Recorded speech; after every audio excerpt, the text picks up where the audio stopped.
అండి ఇంకా రూమ్కి టోకెన్ తీసుకున్నాక ముందైతే కొంచెం బ్రేక్ఫాస్ట్ చేసేసి ఇంకా పాప వినాశనం వెళ్దాం అనుకున్నాం. ఎందుకంటే దర్శనం నైట్ 7కి కదా, సో ముందే అవి చూసేసుకుంటే ఫ్రీగా వచ్చి ఇంకా దర్శనానికి వెళ్ళొచ్చు అనుకున్నాము.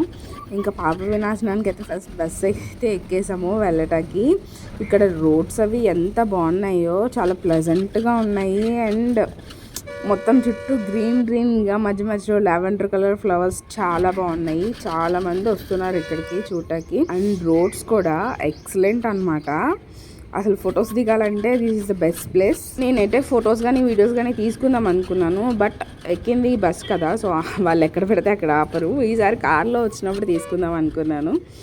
చాలా బాగుంది. అండ్ హెవీ ట్రాఫిక్, ఎందుకంటే సింగిల్ రోడ్ కదా, చాలామంది వస్తున్నారు వెళ్తున్నారు. సో అంత ఇది అవ్వట్లేదు, ఎక్కడికక్కడ ఆగిపోతున్నాయి. కర్వ్స్ కూడా చాలా ఉన్నాయి.